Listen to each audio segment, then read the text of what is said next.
Hi everyone, my name is Lei Yilun and welcome to our final discussion on educational equality. Education is the cornerstone of social development and it is not only shapes the future of individuals but also affects the prosperity and the progress of the whole society. However, on the road of pursuing educational equity, we still face many challenges like geographical gap, uneven distribution of resources, gender, and educational rights of special groups, which are all worth our deep thinking about. Okay, today we are honored to invite guests from different occupation. Let me introduce for you. Okay, the first person, his name is Zhu Kai, and he's a teacher. Okay, Hello, Zhu I'm Kai. Zhu Kai. Okay, and we also invite a technology developer of educational platform, and his name is Lin Hello, Fanyan. I'm Lin Fanyan. Okay, and the last man, he is Ministry of Education staff member, and his name is Huang Wenjie. Hello everyone, my name is Huang Wenjie.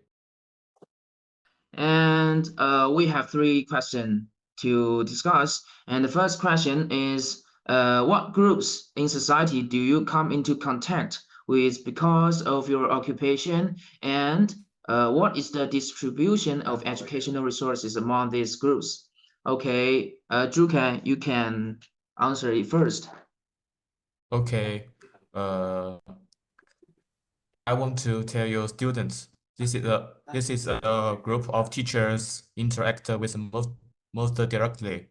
It encompasses students of different age groups, such as primary school, middle school, and university students, with varying learning abilities, family backgrounds, personalities, and cultural backgrounds.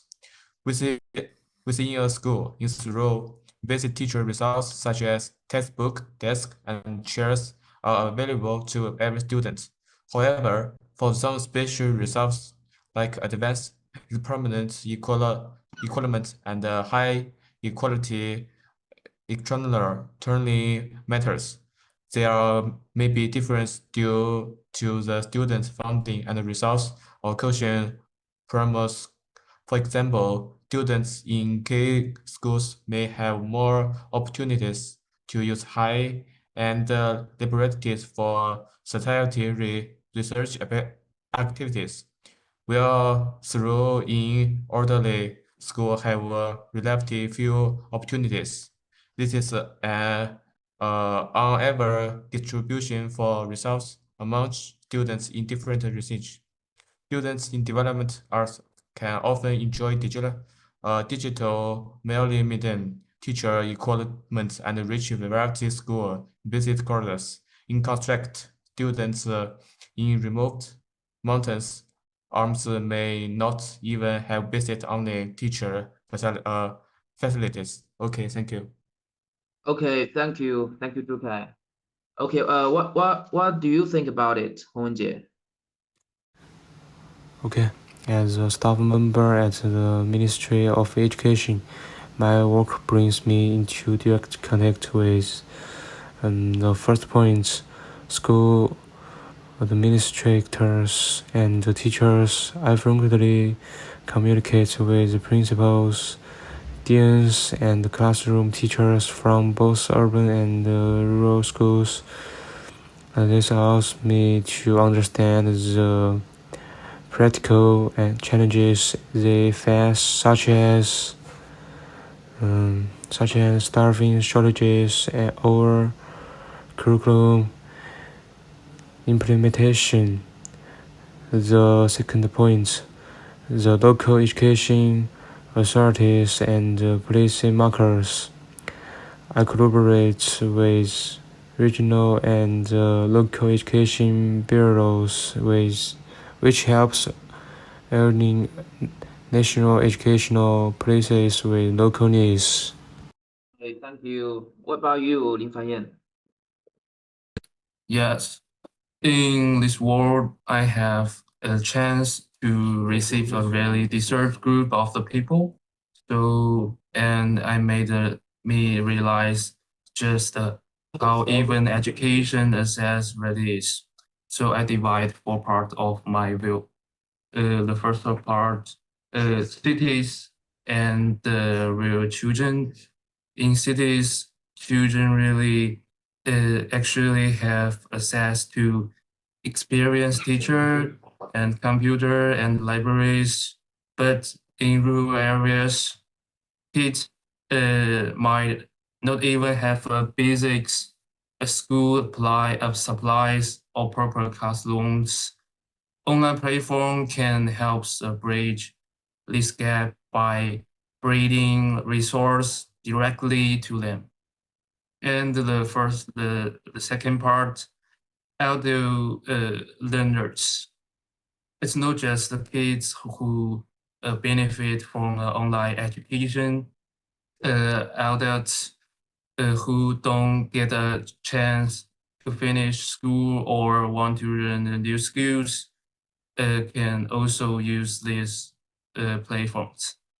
They can study anytime, anywhere, and balance it with their work or family responsibility. And the third part, it's the managed group. We also survive the groups who often get left behind, like low-income families or community and people with disability. Online education makes easier for them to access the learning opportunities they wouldn't have otherwise. That's all.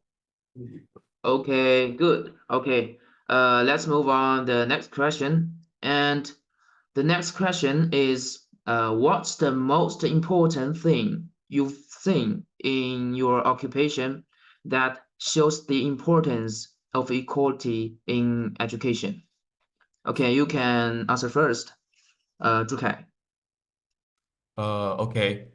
One of the most important things teachers observe in their careers is the impact of undivided student difference on education opportunities, which highlights the importance of education equality. Every student has their own talents, interests, learning study, and family backgrounds. Some students come from wealthy families and can easily access abundant learning results, such as external learning, with interest in class, and advanced learning requirements. However, some students are restricted by their family's financial situation, can hardly afford basic learning matters. For example, in some science and technology course, students with their better condition can use their home computers and netbook results to preview relevant knowledge in advance. And they can also conduct simple exploration at home by projects experiment guides. But for children from poor families, they may only be available to use a computer during limited computer class time at school. It's phenomenal determinant that achieving equal education equality is of vital importance. Only when every student, regardless of family, wealthy or privately, or geographic for the location, can access education results of the same quality, including teacher requirements, teaching staff, and the learning matters. Can we ensure fairness at the starting point of education? Only in this way can the patient of each student be protected, and they can have an equal chance and complete in academic and professional growth. Okay, thank you. Okay, good. What about you, Huang Wenjie? Okay, one of the most significant insights I've gained is that equal access to education truly transforms individual lives and entire communities. The first point, please example. A few years ago, we launched a targeted scholarship and textbook subsidy program for economically disadvantaged students in remote areas. Within 2 years, the number of dropouts in these regions dropped dramatically, and the overall academic performance improved noticeably. Personal impact. During a school visit, I met a student who had considered leaving school to support his family.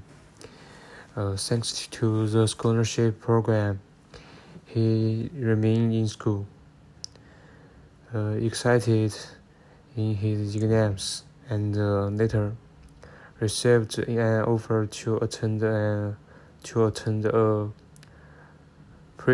prestigious university. This not only changed his own trajectory, but also served as an inspiration for his peers. This experience reinforced my belief, and when educational opportunities are made truly accessible and inclusive, students from all walks of life can flourish.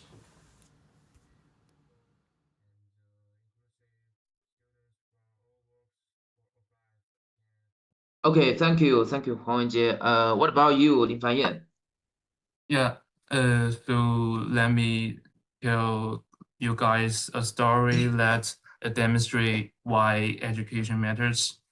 In 10 years ago, I working in a project to at helping students in the rural areas and get access to the online learning. So at first, we hit a big roadblock.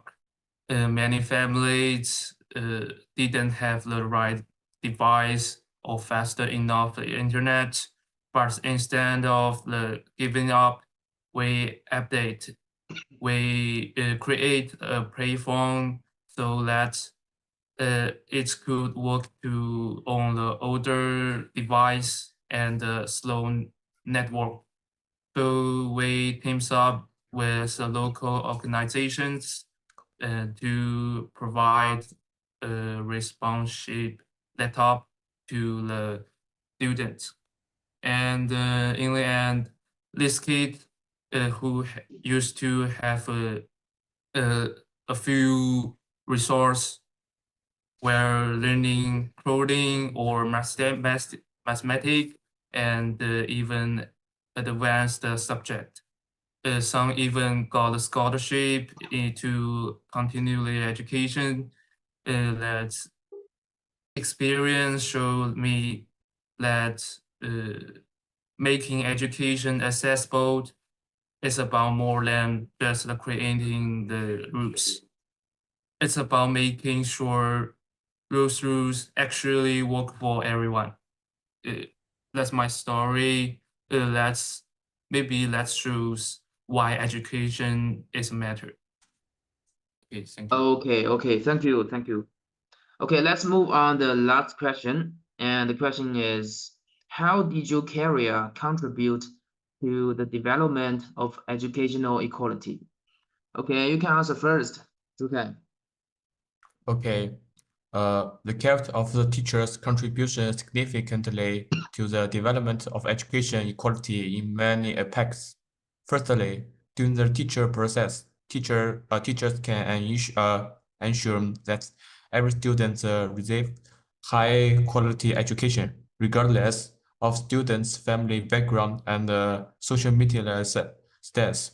Teachers can impart knowledge and skills to the in accordance with the requirements and education syllabus.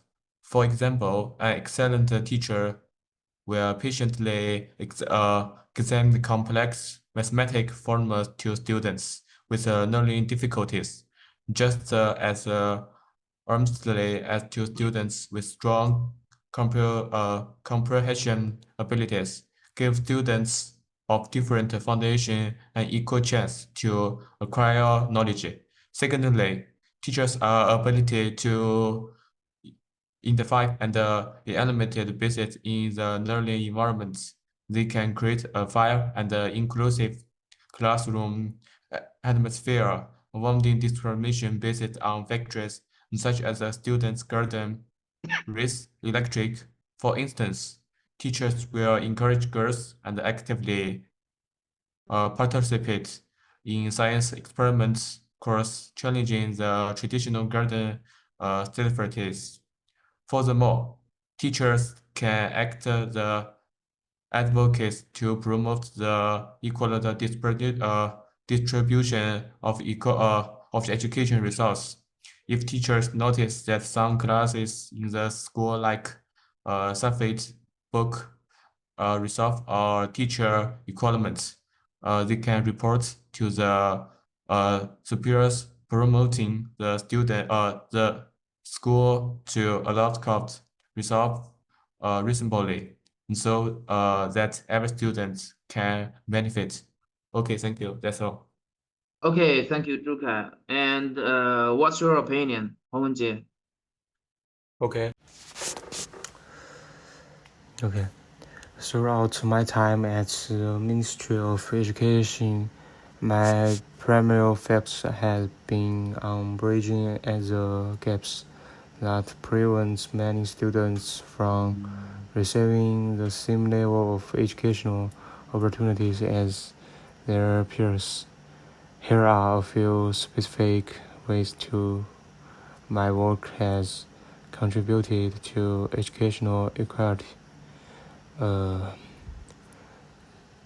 first point, policy creation and implementation by coordinating with local education authorities.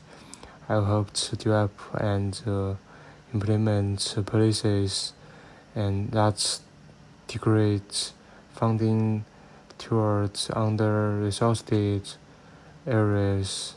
This often involves creating scholarship programs, subsidies for textbooks, and teacher training activities specifically aimed at low-income or rural districts.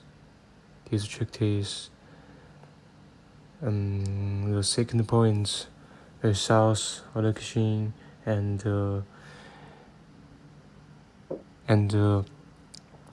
infrastructure improvements. I have been involved in strategic planning to prioritize the school renovation, build new facilities in remote regions, and equip classrooms with modern technology.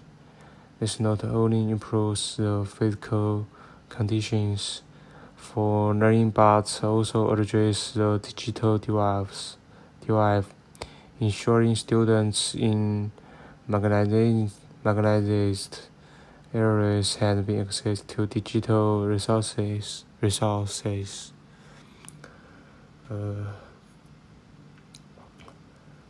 The third point, teacher recruitment and professional development.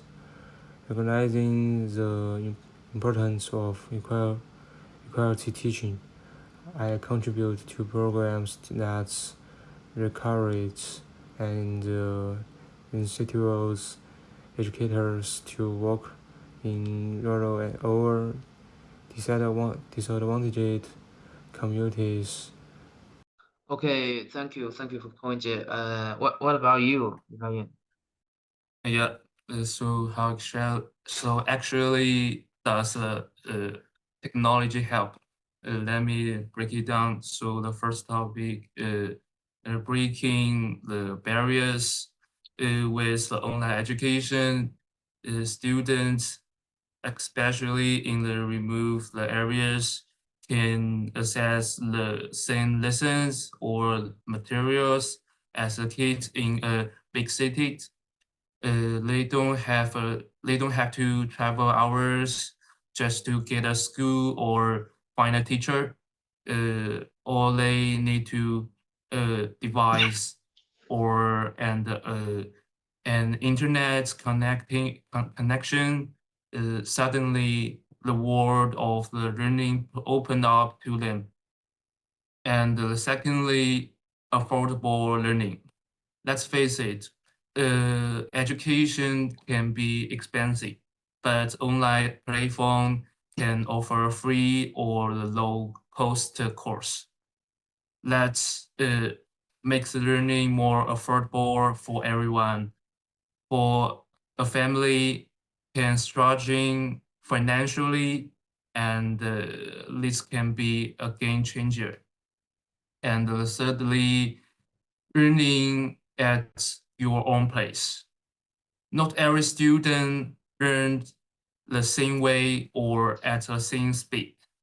So that's where personalization learning comes in. Using rooms like AI or platforms can we can have a same class based on what students struggling with. For example, as a student is having hard time with mathematics, the system can suggest actual practice problems or videos to help you learn out. And what's more, and then this is accessibility. And online platforms can include features like subtitle and multiple language and screen readers. This is mean even students with a disability or those who speaking different language can use them without the barriers. So as a developer working on the online educational platforms, I believe we can use the technology to level the playing field or making sure that everyone, no matter where they are from or what their background is, let us sure at the learning and access. Okay, thank you. Okay. Thank you guys for answering my questions. And educational equality is not just a slogan, but a goal that requires everyone to work together. I hope today's discussion can inspire us to look at this important issue from a new perspective and contribute our wisdom and actions to promote the progress of society. And thank you for watching. That's all. It is all the content of our final discussion. Thank you. Okay. Thank you.